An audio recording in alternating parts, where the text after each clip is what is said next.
Hi friends, പുതിയൊരു വീഡിയോയിലേക്ക് എല്ലാവർക്കും സ്വാഗതം. അപ്പോൾ ഇന്ന് പറയുന്നത് വീക്കിലി റെസ്റ്റിനെ പറ്റിയിട്ടാണ്. അതുപോലെ തന്നെ ടാക്കോയുടെ കേസും ഒക്കെ പറയണമെന്നാണ് ആഗ്രഹം. എന്തെങ്കിലും തെറ്റുകളുണ്ടെങ്കിൽ അറിയാവുന്നവരൊന്ന് തിരുത്തി തന്നെ മറക്കല്ലേ, പുതിയ ആളാണ്.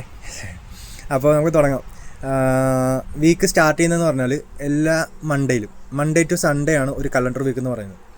മൺഡേ ഏർലി മോർണിംഗ് 00:00 തൊട്ടാണ് സ്റ്റാർട്ട് ചെയ്യുന്നത്. അതുപോലെ തന്നെ എൻഡ് ചെയ്യുന്നത് വീക്ക് എൻഡ് വരുന്നത് സൺഡേ 23:59 അതുവരെയാണ് നമുക്ക് ടൈം വരുന്നത്, ഒരു കലണ്ടർ വീക്ക് പറയുന്നത്. അപ്പോൾ ഈ കലണ്ടർ വീക്കിൽ നമ്മളൊരു റെസ്റ്റ് എടുത്തിരിക്കണം. ഓക്കെ, മനസ്സിലായോ? അപ്പോൾ അതുപോലെ തന്നെ വേറൊരു കേസിനകത്ത് വരുന്നത് 6 days റൂളും കൂടി വരുന്നുണ്ട്. എനിക്ക് ഒരു അറിവില്ലാഞ്ഞ കാര്യമാണ് അത്. ഞാൻ മുന്നേയുള്ള നമ്മുടെ ചേട്ടന്മാരോടൊക്കെ ചോദിച്ചിട്ടാണ് ഞാനത് മനസ്സിലാക്കിയത്. 6 days റൂൾ കൂടി ഉണ്ട്. അപ്പം ഞാനൊരു ബുധനാഴ്ചയാണ് ഞാൻ വർക്ക് സ്റ്റാർട്ട് ചെയ്തതെന്നുണ്ടെങ്കിൽ, അപ്പം ഓൾറെഡി നമ്മൾ കമ്പനികളിലൊക്കെ ചെയ്യുന്നത് പറഞ്ഞാൽ അതിന് മുന്നേ ഉള്ള 2 ദിവസം നമ്മൾ ഓൾറെഡി റെസ്റ്റ് ഇട്ടിട്ടായിരിക്കും നമ്മൾ കയറുന്നത്. അപ്പം 45 റെസ്റ്റ് ആയിരിക്കും ഓൾറെഡി ഫില്ല് ചെയ്തിട്ടുണ്ടാവുക.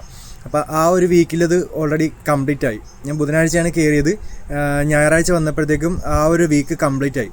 ആ കംപ്ലീറ്റ് ആയ വീക്കിൽ ഓൾറെഡി എനിക്ക് റെസ്റ്റ് കിട്ടിയിട്ടുണ്ട്. പക്ഷേ ഇതിനകത്ത് വേറൊരു കേസ് പറയുന്നത് അടുത്ത ബുധനാഴ്ചയ്ക്ക് മുന്നേ, അതായത് ചൊവ്വാഴ്ച രാവിലെ 10 മണി, ഞാൻ ബുധനാഴ്ച 10 മണിക്കാണ് എടുത്തതെന്നുണ്ടെങ്കിൽ സ്റ്റാർട്ട് ചെയ്തെന്നുണ്ടെങ്കിൽ ചൊവ്വാഴ്ച 10 മണി ആകുമ്പോഴത്തേക്ക് എൻ്റെ 6 ദിവസം കംപ്ലീറ്റ് ആവും.